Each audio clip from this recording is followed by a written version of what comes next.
제가 볼 때는 일반적으로 사람들은 어려운 일을 좀 만나고 닥쳐야 신의 존재를 찾는 것 같습니다. 이건 보편적인 일입니다. 그러니까 자기의 힘으로 해결할 수 없는 일을 좀 만나야 그제서야 좀 신을 찾고 신에게 도움을 구하게 됩니다. 근데 이런 일은 일반 사람들에게만 있는 건 아닌 것 같고 성도들에게도 비슷한 양상이 나타나기도 합니다. 어떤 성도에게 어떤 어려운 일이 닥치면 그때 하나님께 찾아 나가서 하나님께 은혜를 구하기도 하지요. 근데 이때 하나님께 찾아 나와 은혜를 구하는 사람들이 많이 하는 행동 가운데 하나가 이런 겁니다. 하나님, 이것을 도와주시면 제가 이렇게 하겠습니다 라는 말을 많이 합니다. 이를테면 하나님, 내가 이번 한 건만 하나님이 싹 이렇게 만져주시면 제가 헌금을 한번 탁 하고 하나님께 드리겠습니다. 굉장히 솔깃하죠. 저에게만 그렇다 그 말이에요. 또 하나님, 이번 이렇게 딱 해주시면 제가 다시는 내 교회에 안 빠지겠습니다. 이렇게 한다 그 말입니다. 그럼 이게 꼭 나쁜 자세로만 볼 수 있는가? 그럴 때 꼭 그렇게만 볼 수는 없습니다. 왜냐하면 구약 성경에 또 성경에 이런 모습들이 표현되기도 하기 때문에 그렇습니다. 그러나 여기서 하나 분명히 우리가 하나 짚고 넘어갈 것이 있는데, 이렇게 되면 무엇이 간과되냐면 하나님의 자녀들과 기독교인의 가장 기초가 되고 기본이 되는 중요한 사상을 잃어버리게 됩니다. 이게 뭐냐? 인간은 하나님 앞에 이렇게 해주시면 제가 이렇게 하겠다라고 말할 수 있는 수평적인 관계가 아닙니다. 하나님이 인격적인 하나님이셔서 사실 신 가운데 인격적인 신은 없거든요. 하나님이 인격적인 하나님이시기 때문에 여러분과 대화를 하고 여러분과 함께 교제하는 것뿐이지, 그렇다고 해서 그 하나님은 나랑 수편적인 관계인가, 나랑 맞대응할 수 있는 그런 존재인가 할 때 그때는 아닌 것입니다. 그럴 수 없습니다. 하나님은 우리의 창조주가 되시고 우리는 하나님의 피조물이 됩니다. 하나님은 우리의 주인이 되시고 우리는 하나님의 종입니다. 하나님은 우리의 인도자가 되시고 우리는 하나님의 양이 되는 것입니다. 이 말은 하나님과 우리와의 관계 속에서 반드시 지켜야 될 전제가 있다 그 말입니다. 여기부터 모든 것이 출발해야 됩니다. 제가 이 문제를 꺼내는 이유는 오늘 본문을 살피면서 이 문제를 좀 다루려고 여러분에게 이 말씀을 드렸습니다. 그러니까 오늘 읽게 되는 본문은 여러분도 잘 아시는 내용처럼 지난주에 말씀드린 부분의 연속입니다.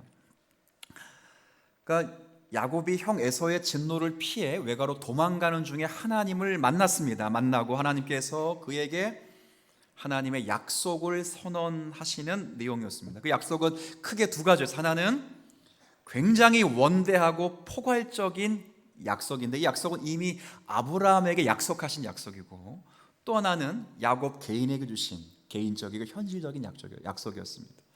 그러니까 원대하고 큰 약속, 광대한 약속, 아브라함에게 이미 주신 약속은 다름이 아니라 내 자손을 통해서 하나님께서 하나님의 백성을 땅에 충만케 할 것이고 그 백성이 하나님의 복을 누릴 것이다 하는 것이 원대하고 큰 약속이었습니다. 또 하나의 약속은 개인적이고 극히 현실적인 약속인데 그 뭐냐? 이 복을 이루기까지 야곱 당대에 성취되어야 될 일이 있다면 그때까지 내가 야곱을 떠나지 아니하고 야곱을 돌보아 주며 항상 야곱과 함께 있을 것이다 라는 약속을 주는 거예요. 그러니까 하나의 약속은 굉장히 원대하고 큰 약속인 반면에 이 두 번째 주신 약속은 지극히 개인적이고 현실적이라 이제 그 말입니다. 제가 보면서 주님께서 야곱에게 약속을 주시되 굉장히 실질적인 약속을 주신다 하는 거예요. 이제 내 후손들을 통해서 내가 놀라운 일을 이룰 것인데 그때까지 네가 겪고 있는 모든 고난들을 꾹 참아라 이렇게 말씀하시지 않고 그때까지 내가 너와 함께 하시겠다 이렇게 말씀하는 거예요. 근데 함께 하시겠다라고 말씀하는 게 그럼 야곱이 잘 먹고 잘 살고 앞으로 될 일이 잘 되는가 그런 이야기를 하는 것이 아니라 함께 하시는 목적이 내가 너에게 허락한 것이 아직 야곱에겐 뭘 허락했는지 아직 모릅니다. 야곱은. 그러나 야곱에게 허락된 것이 다 이루어질 때까지 내가 너를 떠나지 않고 너와 함께 하시겠다라고 실질적으로 약속을 주시는 거예요. 근데 그 약속이라는 것이 분명한 것은 야곱이 하나님을 깊이 알게 되는 것입니다. 그 야곱 스스로가 성도의 자태까지 자라가는 것인데 이 자라가는 자리에 가기까지 야곱을 홀로 방치하지 않으시겠다라고 하나님이 약속하시는 굉장히 놀라운 약속의 내용입니다. 이제 굉장히 은혜스러운 거예요. 야곱 스스로엔 그렇습니다. 야곱이 지금 인생에 있어서 굉장히 힘든 시기 아니겠어요? 좀 우리는 그냥 형에게 뭐 맞았거나 아니면 형에게 좀 협박을 받았겠다 이렇게 싶으나 그러나 그 당시 정황으로 보면 진짜 에서가 죽이려고 한 겁니다. 그냥 너 죽을래? 이게 협박 정도가 아니라 에서가 실제 야곱을 죽이는 겁니다. 이거 죽여도 아무런 이게 뭐 이렇게 저해되는 것이 없을 정도의 사건이에요. 그러니까 야곱이 살기 위해서 지금 도망간 거라고요. 아무도 없는 상황에서 하나님이 야곱에게 일방적으로 나타나셔서 이런 약속을 하신다는 건 야곱에게서 굉장히 큰 은혜입니다. 저도 이 교회를 이제 처음 담임하게 이제 될 때가 무척 젊었습니다. 이제 뭐 그렇다고 제가 지금 뭐 젊지 않다는 게 아니고 예나 지금이나 변함이 없는 건 얼굴이 좀 들어 보인다는 것이고 그때는 지금보다 조금 덜 들어 보였겠죠. 그죠? 근데 제가 그때 나이가 30대 말입니다. 이제 꺾어집니다. 꺾어질 때 이 교회 담임을 맡았을 때 제가 목회 경력이 많은 것도 아니고 그렇잖아요. 12년이 흘러왔는데 많은 것도 아니라고요. 그리고 제가 지혜가 많은 것도 아니고 이 교회의 상황이 넉넉한 것도 아니에요. 그래서 살려달라고 하나님께 기도 많이 했습니다.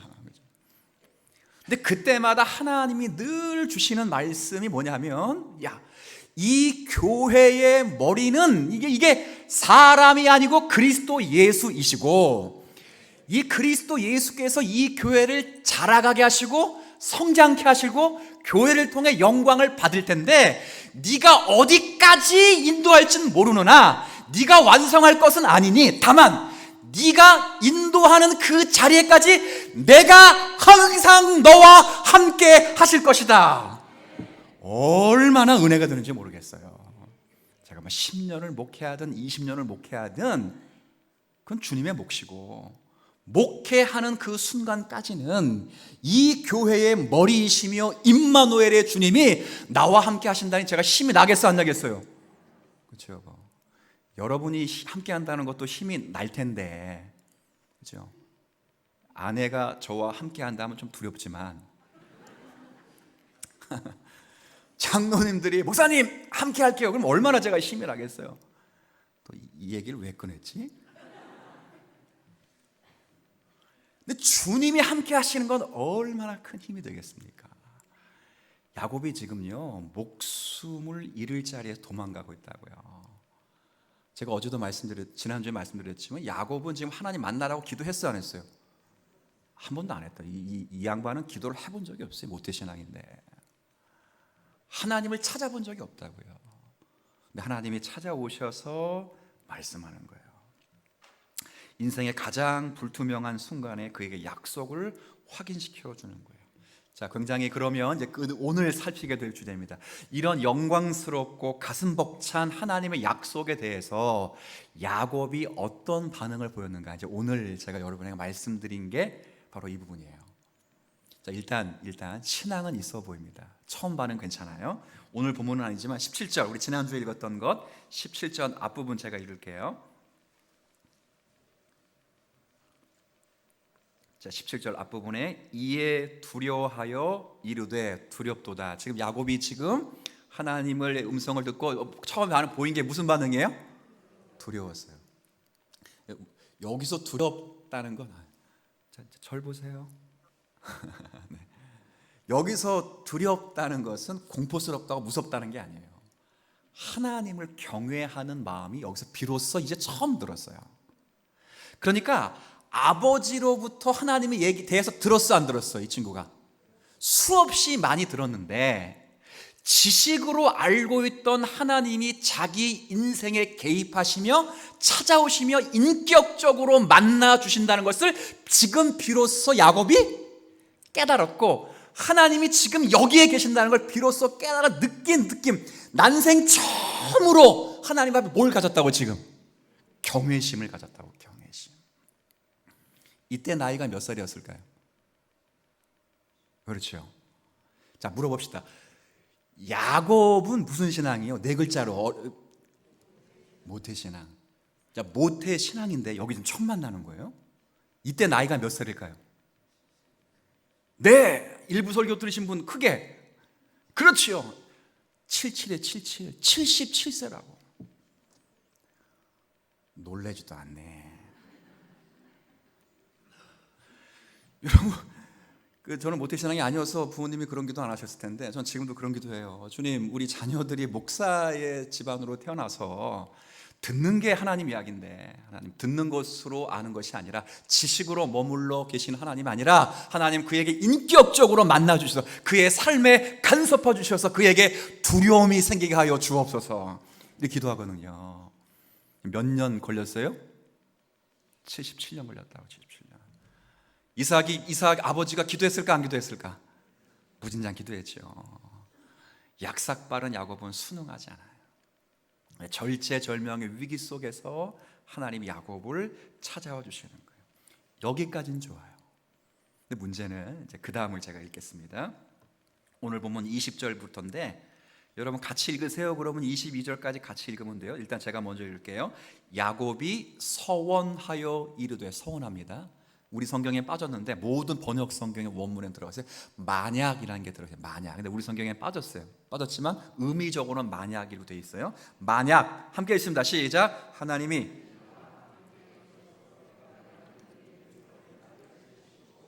먹을 떡과 입을 옷을 주시어 내가 평안히 아버지의 집으로 돌아가게 하시오면 여호와께서 나의 하나님이 되실 것이요 내가 기둥으로 세운 이 돌이 하나님의 집이 될 것이요 하나님께서 내게 주신 모든 것에서 10분의 1을 내가 반드시 하나님께 드리겠나이다 하셨더라. 아멘. 자, 뭐 이상한 거 못 느끼셨어요? 네, 다 느끼셨는데 혹시 대답하면 혹시나 틀릴까봐 걱정해서 대답 안 하시는 걸 거예요.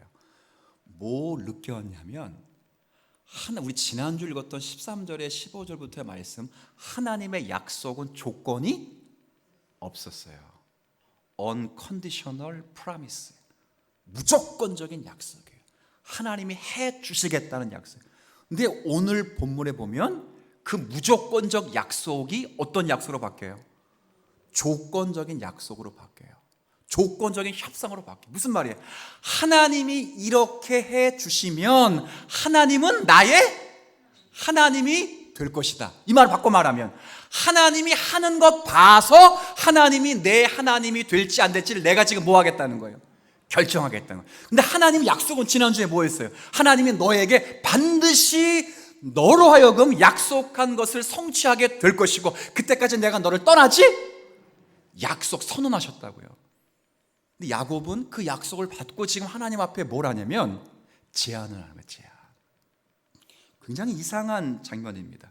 이렇게 해주시면 여호와는 나의 하나님이 되고 이 베델은 하나님의 집이 될, 하나님의 성전이 될 것이고 하나님께 이제 평생 하나님이 주신 것으로 10의 1조를 드리며 살아가겠습니다. 이렇게 말하는 거예요.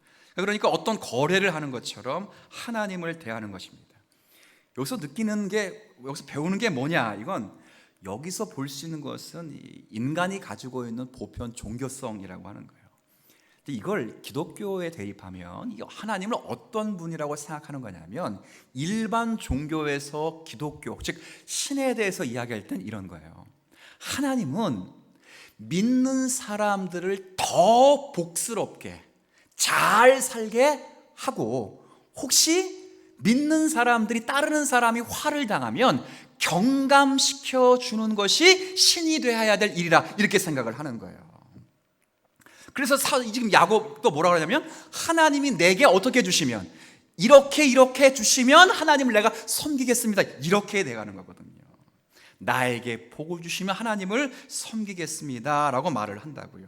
이것이 일반 사람들이 가지고 있는 보편적인 종교성인데 이걸 기독교인들이 그대로 가져올 수도 있다 그 말이에요. 그러니까 여기에 모든 자세의 근원적인 것은 뭐냐면 결국은 자기 자신을 위해서 하나님을 섬기는 거고 있다 하는 것이 보여주는 겁니다. 이건 기독교가 변질되는 거예요. 제가 야곱 이야기를 하는 건 단순히 야곱 개인을 살피자는 것이 아니고 이 야곱 이야기가 전부 우리 이야기라고 했습니다. 지금 우리가 야곱이 하나님을 만났습니다.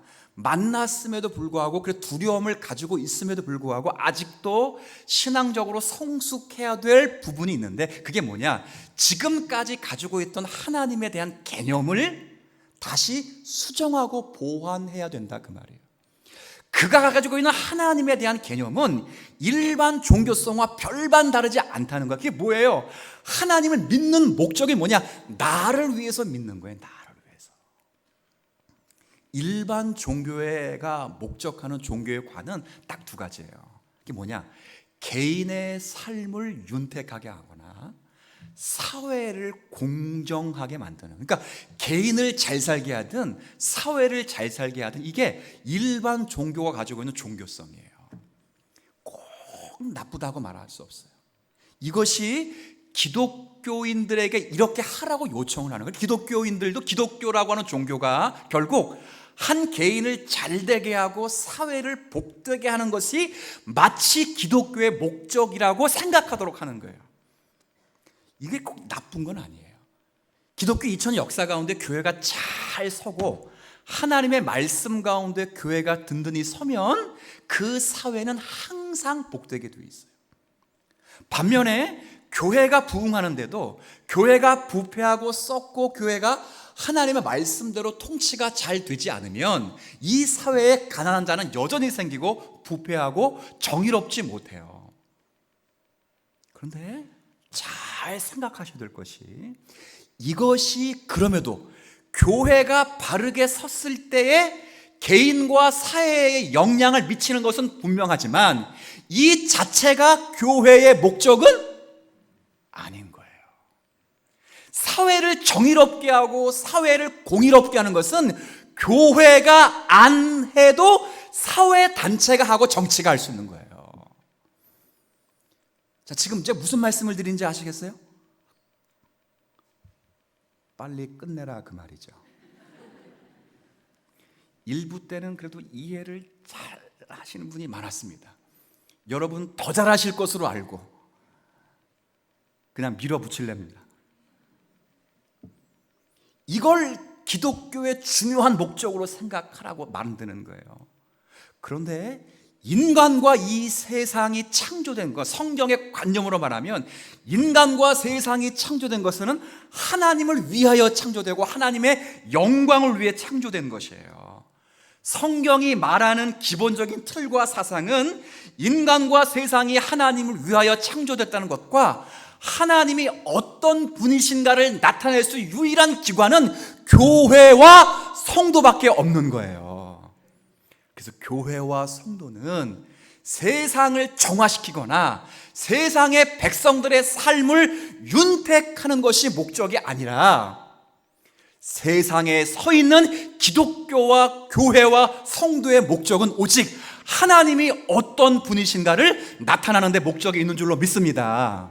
교회의 목적, 여러분의 목적은 하나님의 영광이에요. 하나님이 어떤 분이심을 드러내면 나머지는 부산물로 하나님이 주시는 것들이에요. 근데 이걸 간과하고 부산물처럼 되어지는 것을 주된 목적으로 찾아버리면 하나님과의 관계를 전부 어떻게 생각하냐면 거래와 조건으로 생각한다는 거예요. 누구처럼? 야곱처럼 말입니다. 이게 남의 신앙이 아니에요. 기독교가 여러분을 위하여 하나님께서 하나님의 한 분밖에 없는 독생 성자 예수 그리스도를 여러분에게 보내주신 것은 단순히 여러분을 잘 먹고 잘 살게 하거나 이 대한민국을 잘 살게 하게 보내주신 것이 아니라 죽어있는 저와 여러분을 구원하셔서 하나님의 영광된 자리에 초대하시고 하나님이 누구신가를 알려주시기 위하여 보내주셨다는 거예요. 이걸 모르면 전부 기독교가 다 일반 종교처럼 전락하는 거예요. 야곱이 지금 여기서 헤맨 겁니다. 77세의 야곱이 지금 누굴 만났어요? 하나님을 만났다고요. 경외감을 가지고 하나님께 두려워하며 나아갔어요. 그러나 그런 존재일지라도 하나님을 두려워하며 하나님의 인격적인 만남을 가졌을지라도 성도의 큰 실수는 그 하나님을 여전히 내가 가지고 있는 종교성으로 재단하는 그런 위협이 언제나 도사리고 있다는 거예요. 오늘 본문이 그걸 우리에게 보여줍니다. 말이 잠깐 빠졌어요. 그러나 보편 인간이 가지고 있는 종교성이라는 것은 자꾸 조건을 재는 거예요. 하나님을 믿으면 나에게 어떤 이익이 될 것인가, 이것이 불이익이 될 것인가 따지는 거예요. 그래서 하나님과 거래를 하려고 합니다. 그러나 오늘 본문이 보여주는 것은 과연 무엇인가 꼭 기억하셔야 돼요. 하나님의 역사와 하나님의 구원은 그렇게 인간의 조건으로 이루어지는 것이 아니라는 것을 다시 한번 확인시켜 주는 겁니다. 사람이 하나님 앞에서 잔머리를 굴리고 사람이 하나님 앞에서 고민할지라도 이미 하나님의 은혜는 시작이 된 거예요. 야곱이 아직도 하나님을 나의 하나님으로 고백하지 못하잖아요. 뭐라고 고백합니까? 이걸 해 주시면 그때 나의 하나님이 될 것이라고 제단을 하고 제안을 하고 계약을 하지만 하나님은 야곱에게 그렇게 하시지를 않는 거예요. 하나님은 야곱에게 네가 정말 잘 살면 나는 너의 하나님이 되고 너에게 복을 주실 것이다 이렇게 말하지 않아요. 야곱은 하나님께서 날 잘 살펴주시면 하나님은 나의 하나님이 되고 내게 하나님은 능력의 주가 될 것이다 이렇게 말하지만 하나님은 야곱과 상관없이 하나님이 야곱을 선택하시고 자기 백성으로 삼아 이미 주신 거거든요. 이건 변함이 없는 사실이에요.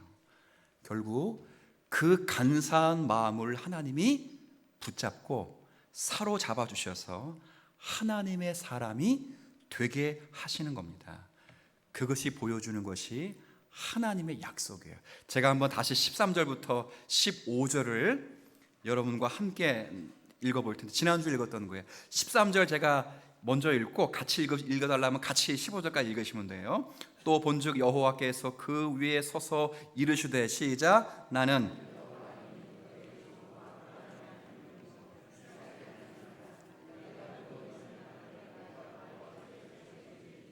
내 자손이 땅에 티끌같이 되어 내가 서쪽과 동쪽과 북쪽과 남쪽으로 퍼져갈지며 땅의 모든 족속이 너와 내 자손으로 말미암아 복을 받으리라. 내가 너와 함께 있어 내가 어디로 가든지 너를 지키며 너를 이끌어 이 땅으로 돌아오게 할지라. 내가 내게 허락한 것을 다 이루기까지 너를 떠나지 아니하리라 하신지라. 아멘.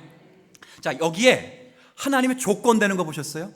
네가 이렇게 하면 너에게 복을 주시고 네가 이렇게 하면 무사히 돌아오게 하실 거며 네가 이렇게 하면 너의 하나님이 되어 줄 것이다. 이런 말이 하나도 없어. 이건 약속이자 선언이에요. 선언. 근데 야곱은 이 약속에 지금 뭘 단다고요? 조건을 하고 협상을 한다 그 말이에요.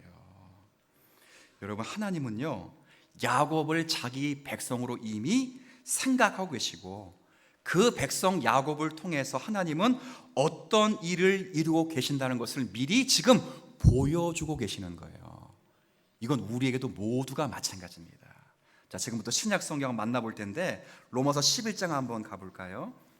33절부터 35절까지인데 한번 같이 한번 읽어보고 이 빨간 글씨는 좀 액센트를 한번 주시고 한번 읽어주세요. 시작. 깊도다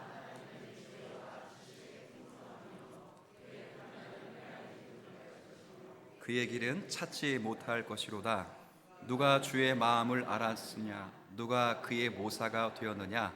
누가 주께 먼저 드려서 갚으심을 받겠느냐. 아멘. 바울 선생님 지금 로마 교회에 쓴 편지입니다. 뜻하는 바가 무엇인가 들어보세요. 하나님이 저와 여러분을 사랑하셔서 구원하시고 인도하시는 데 있어서 그 모든 건 우리로부터 나온 것이 아니라는 거예요. 여러분을 사랑하신 것도 여러분 때에서 나온 게 아니고, 여러분을 구원한 것도 여러분에게 나온 게 아니고, 여러분을 인도한 것, 즉, 그죠? 그래서 35절에 만물이 그에게서 나오고 그로 말미암고 그로에게로 돌아간다는 말씀이 있는 것처럼, 사랑한 것도 구원한 것도 인도한 것도 여러분에게서 나온 것이 아니라 전부 누구에서 나왔다는 거예요. 그래서 빨간 글씨가 뭐예요? 누가 주께 먼저 드려서 갚으심을. 무슨 말이에요? 누가 하나님께 감동을 들여서 야, 저 친구 봐라, 저 친구는 사랑하지 않을 수 없네 라고 해서 그를 구원할 인생이 누가 있겠냐고요. 아무도 없다는 거야. 목사고 장도고 신앙이 참 좋을지라도 우리 인생 가운데 어느 누구도 하나님을 감동시킬 사람이 한 명도 없었어요. 그런데 하나님이 사랑하시고, 그런데 하나님이 구원하시고, 그런데 하나님이 지금까지 인도해 오셨다, 그 말이에요. 근데 야곱은 이렇게 말합니다. 아직도 하나님은 이렇게 해주시면 하나님이 저의 하나님이 될 것입니다 라고 말하는데, 하나님은 그렇게 말하는 게 아니라 네가 이렇게 저렇게 말해도 너는 이미 내 백성이니라 라고 말하는 거예요. 넌 꼼짝없이 내게 붙잡혔다는 거예요. 나는 네가 지금 내 언약, 조건 없는 무조건적인 언약을 선언하는 자리에서 헷짓거리 하고 있을지라도 나는 반드시 그 언약을 네가 이해할 수 있도록 나는 너를 붙잡아 놓을 것이다 라고 약속하시는 거예요. 이게 우리가 믿는 하나님인 줄 믿습니다. 하나님 그러신 분이에요. 그러신 분. 야곱이 알지 못할 때도, 야곱이 하나님이 자신의 하나님이신지도 긴가민가 할 때에도 하나님이 계신 건 믿었어요. 그러니까 만났잖아요. 두렵도다 했잖아요. 근데 그 두려운 경외스러운 하나님이 내 하나님입니까? 아니면 에서의 하나님입니까? 착각하고 있을 때 하나님은 여전히 흔들리지 않고 계신다는 거예요. 흔들리는 건 사람이지 하나님은 흔들리지 않으시는 거예요. 가끔 성도가 이런 이야기를 많이 합니다. 아유, 하나님, 내가 살아가는 거 보니까 이렇게 살아가는데 이게 하나님 백성이 맞을까요? 꼭 기억하세요. 누가 먼저 주께 드려 갚으심을 받겠느냐? 아니라고요. 그것 때문에 여러분을 사랑하거나 사랑하지 않는 게 아니에요. 또 이런 분이 계세요. 내가 성도라 불리기도 참 부끄러운데 그래도 하나님이 나를 사랑하실까? 또 따라하세요. 누가 먼저 주께 드려 갚으심을 받겠느냐? 안 따라 하시는군요. 진짜 따라 하지 마시고 없다고요. 이 말씀 앞에 어떤 절망도 없어요. 어떤 교만도 없다고요. 하나님은 우리의 조건을 보시지 않기 때문에 여러분의 약점 때문에 여러분을 향한 사랑을 포기하실 분이 아니시고, 여러분이 강점이 있고 능력이 있다고 해서 하나님이 그것 때문에 여러분을 선택하신 것도 아니시니까 절망하지도 말고 교만하지도 않았으면 좋겠어요. 하나님은 여러분이 지금 보는 거 보고 계시지만 하나님은 여러분이 보는 그것을 넘어서 성취하시는 자리까지 지금 미리 보고 계시는 거예요. 아까 13절 15절 읽었잖아요. 야곱이 손을 댔어요. 협상을 했다고, 조건을 댔어요. 그게 뭐예요? 여기까지 무사히 돌아오게 하면. 참, 입을 열려면 어떻게 열어야 돼요? 참, 그러니까 이 말은 야곱이 지금 돌아올 수 없다고 생각을 하는 거예요. 야곱은 못 돌아온다고 생각했습니다. 리브가가 나중에 확인하겠지만 야곱에게 외가 삼촌 집에 보내고 며칠 만에 돌아오라고 얘기해요. 그렇게 해서 보내요. 야곱은 아내를 얻는 장면에 며칠이 아니라 처음에 7년을 협상해버려요. 무슨 말이냐면 어머니의 말씀처럼 내가 돌아올 거라고 생각을 못하고 있는 거예요. 죽은 거라. 그러니까 이 야곱에게 맥시멈은 어디예요? 내가 무사히 돌아오게 되면 그제서 나의 하나님이잖아요. 근데 하나님 뭐라고 말씀하시죠? 원래 읽어도 잘 이해가 안 될 수 있어요. 그러니까 목사가 필요하지. 다시 읽지는 않겠습니다. 오늘 약속 말씀은 돌아오는 것뿐만 아니라 이건 하나님 계획표 안에 아주 미세한 걸 불구하고 돌아올 뿐만 아니라 내가 너에게 약속하신 그것까지 이룰 때까지 너를 결코 버리지 아니하시리라 하는 거예요. 돌아오는 것은 아주 우스운 일이고 하나님께 우스운 일이고, 근데 야곱은 여기까지 보는 거예요. 여기까지만 보는 거예요. 하나님은 그걸 넘어서 너에게 약속하신 그 모든 것이 이루기까지. 그거예요. 그거. 다른 거예요. 다른 거.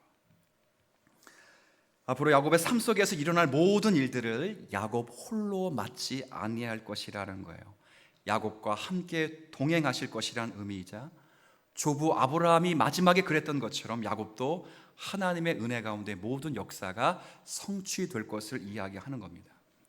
근데 문제는 사람의 눈은 항상 짧아요. 앞에 있는 것밖에 몰라. 이걸 여러분을 탓하는 게 아니에요. 야곱이 이 정도면 지금 야곱은 누구 이야기하고 있다고요? 지금 우리 이야기면 우리도 그래요. 하나님에게 경외심을 갖고 있고 하나님이 살아 계심을 믿고 인정하면서도 모태신앙이 아직도 인격적으로 못 만난 거 말고 다 하나님을 만났어요. 인격적으로 만나고 가는 두려운 하나님으로 인지하고 계심에 불구하고 우리의 눈은 항상 어디예요? 앞에 있는 것밖에 안 보여요. 성공이냐 실패냐 갖고 막 징징대는 거예요. 성공하면 희덕거리고 하나님께 감사하고, 실패하고 어려운 일이 생기면 울면서 하나님 우주된 건 날 사랑하시는 거예요. 살려 달라 말라 막 그러고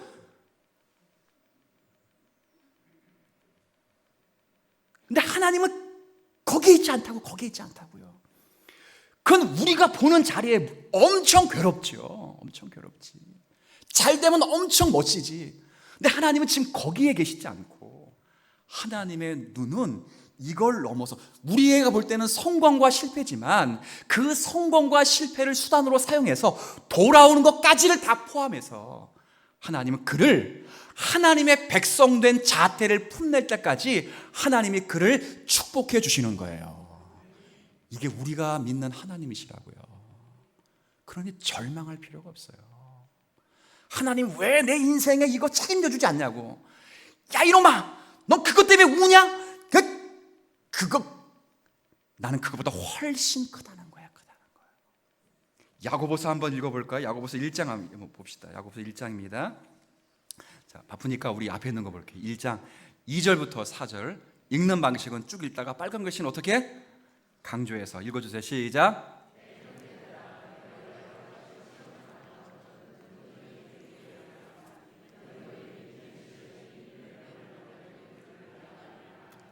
인내를 온전히 이루라. 이는 너희로 온전하고 구비하여 조금도 부족함이 없게 하려 함이라. 아멘. 자, 이 야고보 사도는 예수님의 동생입니다. 흩어져 있는 핍박받고 있는 성도들에게 편지를 딱 썼어요.